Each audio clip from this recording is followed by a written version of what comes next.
президенттикке башкарууну жактаган Алиев Медерге суроо бергим келип атат. Бүгүнкү күндө референдум кайсы мыйзамдын негизинде дайындалды? Азыркы Бакытбек мырза айтпады, мыйзамсыз депчи. Сиз окумуштуусуз, сиз азыр конституциялык кеңешмеде отурасыздар. Кайсы жана 114-берене бар эмеспи? Конституция ушинтип өзгөрүлүш керек, же кандай болуш керек? Ошо кайсы укуктук ченемдик актын негизинде ушул нерсе болот, айтып бериңизчи. Өзү мындай да. Дүйнө жүзүндө кайсы революция болбосун, 17-жылкы Россиядагы же улуу буржуаздык Франция революциясы, же Америка Кошмо Штаттарындагы независимость үчүн болгон революция, бардыгы мыйзамсыз. Революция өзү мыйзамда каралган эмес. Дүйнө жүзүндө 200-кө жакын мамлекет болсо, биризин дагы конституциясында, анын арасында биздикинде дагы кантип революция болот, жана революциядан кийин ошону жол жоосуна салабыз деген бир дагы укуктук ченемдик актыда жок. Ал эми сиз айтып аткан мыйзамсыз деп. Мен минтип айтат элем, өзү революция мыйзамсыз экенин сиз мен менен макулсузбу? Революция мыйзамсыз макул дедиңиз, өзүңүз кызык экенсиз да, кантип мыйзамсыз нерседен сиз мыйзамдуулукту талап кылып атасыз?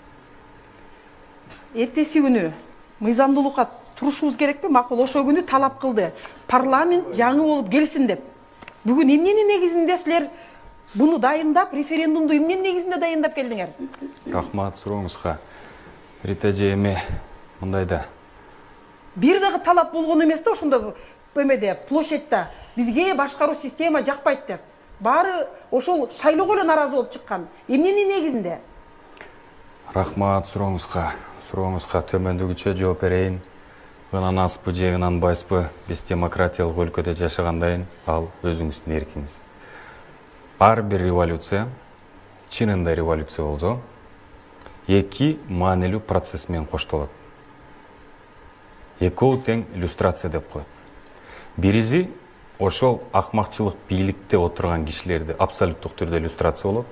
Экинчиси ошол чириген система мыйзамды орноткону абсолюттук түрдө иллюстрация болот. Орусча айтканда, логическое завершение любой революции должно быть обусловлено абсолютным изменением действующего законодательства, которые привели к таким плачевным обстоятельствам. Азыркы учурда 5 октябрда жалпысынан эл чыкканда шайлоонун жыйынтыгына каршы чыккан. Шайлоонун жыйынтыгына каршы чыккан, бул деген ошол системага каршы чыккан. Конституцияда кантип шайлоо өтүш керек, чириген парламент келгенине каршыбыз деп чыккан. Ошонун негизинде бүгүнкү күндө жалпы коомчулук референдумду, жаңыланууну, жаңы жүздөрдү, ошону менен бирге жаңы конституцияны талап кылып атат. Мен Раматылык чоң апам дагы ушу сөздү айтат эле. Эч убакта элдин алдында болбо, элдин артында болбо, эл менен бирге бол. Пикирим ушундай. Рахмат. Сиздин комментарийиңиз барбы же да сурооңуз барбы? Медер мырзага? Ооба, Медер мырзага суроо бергим келет. Мына бүгүн айтып атасыңар, биз кыргыз элинин алдына жетигини же муну танда деп суроо койгон табыз деп атасыңар. Конституциялык кеңешмеде отуруп алып, бир эле вариантты жазып атканыңар бул канчалык мыйзамдуу деп ойлойсуңар? Өзү мындай да. Революция учурунда дүйнөлүк тажрыйбада канча революция болсо, мыйзам иштебейт, моралдык укук иштейт. Бул бир. Такыр эле мыйзамдуу деп тура берсе, Америка Кошмо Штаттарында мыйзамдаштырылган кулчулук болгон. Кадимкидей кара түстөгү негрларды кул кылып плантацияларды иштеткен. Ал мыйзамдуу болгон. Президент ал убакта Авраам Линкольн кулчулукту жойгон. Элдин адилеттүүлүгү үчүн, мамлекеттин бекемдиги үчүн. Гитлер Холокост кылган. Башка улуттагы еврей цыгандарды тирүүлөй күйгүзгөн. Ал убакта Германияда бул мыйзамдуу болчу. Ошондуктан революция учурунда мыйзамдан үстүрак деп элдин тилеги, элдин көксөгөнү болот. Бүгүнкү учурда элдин көксөгөнү ошол тарапта. Мен мамлекеттик кызматчы эмесмин. көзүңөр ачык мындай элдер айтып мен аткан. сиз кайдан билесиз элдер ошентип айтып атканын? Жок, эместер айтып атасыңар да, биз элге коюп атабыз. Же муну тандасың суроомо деп жооп берип атасыңар. коеюнчу. Ушул жооп берип койсун. Бөлбөй турсаңыз, Ритайым, суроомо уруксат этсеңиз, аягына чейин жооп берип Онун да коеюнчу. жооп берет дейм, элибизчи кайсыны каалайт? Рита эже, эми базардагыдай бир неме жагдай түзбөсөк кандай Түзбөй эле дейсиз? коелук. Жалпы эл Айтыңыз, карап турат. айтыңыз. Ошончо жооп берип коеюнчу, сөзүмдү Интеллигенттүү бөлбөй айтыңыз, туруңузчу. макул. Сөзүмдү бөлбөй туруңузчу. Сизден иниңиз катары суранам. Бүгүнкү күндө бул тууралуу Өмүрбек Текебаевдагы өзүнүн Супер ТВ каналына берген маегинен карасаңыз да болот. Ал мынтип айтып атат. Даже референдум кылбастан лидер жаңы күч келгенде элдин каалоосун аткарып жаңы бир референдумга сразу чыгарыш керек эле проект конституциянычы. Бир четинен бул туура. Маселен 10 жыл парламенттик конституцияда жашадык, иштебеди. Жаңы келген күчтөр жаңы конституцияны сунуш кылуу керек эле. Референдум кылып отурбай элечи. Эл же за, же против бермек. За новый конституция болсо, жаңы багыт менен кетебиз. Эски конституция менен жашай беребиз десе, жөн эле каршымын деп коймок. Бул бир. Ал эми экинчи маселе. Эми ушундай болуп калды. 10 январга референдум белгиленип калды. Сиз туура айтасыз, ал убакка чейин конституциялык кеңешме түзүлүп, жаңы конституциянын долбоорун иштеп чыкканга киришкен. Азыркы учурда конституциялык кеңешме өзүнүн ишин токтоттурду. Кыргызстанда бийликтин, мамлекеттин ээси эл. Элден эч ким өйдө сүйлөй албайт. Эл менен эсептеш керек. 10 январда эл өзү тандоо кылат. Эл данышман, эл көрөгөч. Парламенттик десе, ушул конституциялык кеңешме же болбосо жаңы түзүлгөн элдин каалоо тилегине ылайык парламенттик конституциянын долбоорун сунуштап иштеп чыгат. Эгерде президенттик десе, анда азыркы алдын ала долбоор иштелип чыкканы элдин тандоосуна коюлат. Рахмат, сиздин комментарий барбы, Ритайым? Комментарий бар, анткени себеби бир эле суроо бар. Республика деп айтабыз. Анткени президенттик да, парламенттик да бул республиканын түрлөрү. Республиканын эң негизги эки принципи эмнеде? Анткени сиздин азыркы жазып аткан конституцияңар монархияга окшош бартат да? Туура айтасыз, Ритайым. Көп учурда кишилер юридикалык билимин жоктугунан жөн эле курулай кыйкырып эле көп учурда монархия менен республиканы адаштыра берет. Монархияны сизге түшүндүрмө берип кетейин. Абсолюттук монархия болот. Бул араб өлкөлөрүндөгүдөй, же болбосо конституционная монархия болот. Маселен, Улуу Британиядей. Ал эми республика парламенттик, президенттик же аралаш, жада калса супер президенттик дагы башкалар болот. Ал эми сиз айткан өзгөчө айырмачылыгы республикада эң жогорку бийлик бутагында турган институттарды эл шайлайт, эл түзөт. Монархиядан айырмаланып. Менимче туура жооп бердим го.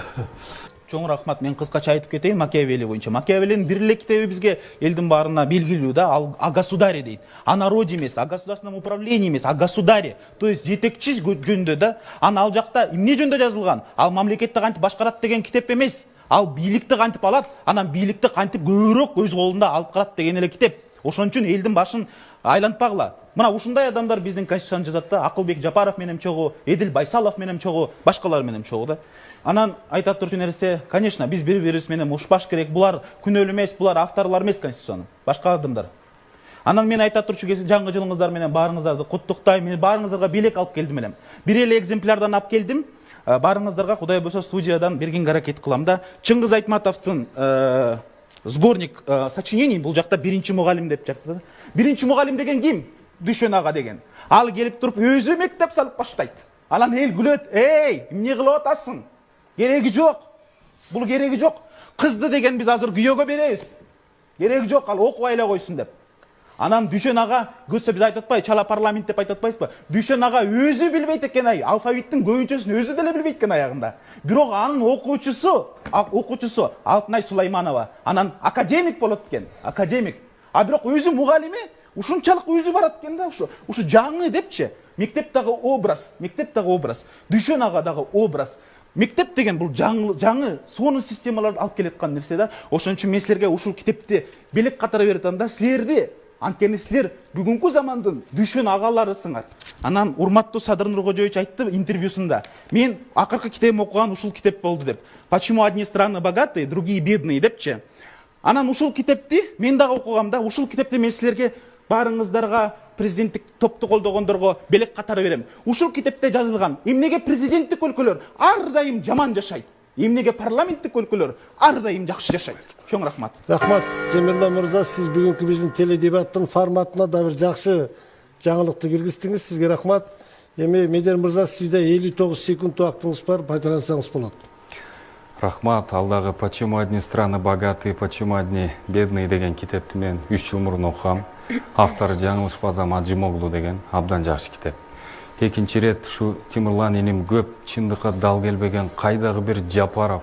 Мен аны кишини түшүмдө да көргөн эмесмин. Мага жабыштырганга аракет кылды. Баягы эми турмушта энизи көп катачылык калп салып айтып, немец агазды түшүнүү менен кабыл алат го, ошондой эле түшүнүү менен кабыл алып коеюн. Убактымды коротпой. Анан кийин акыркы айта турган нерсе, айрым учурларда президенттик башкаруу форманы колдогондор сразу эле ойлойт. Садыр Жапаровдун камчысын чабаптыр деп. Мен айтып кетерим, башкалардан айырмаланып, Садыр Жапаровго мен ат мингизбедим, чепкен жаппадым, ат түгүл өмүрүндө көргөн эмесмин. Мен президенттик башкаруу система керек экендигин кеч эмес, бүгүн эмес, 1 жыл мурун эмес, 3-4 жылдан бери айтып келип атам. Бул менин жарандык принципиалдык позициям. Кыскача ушул.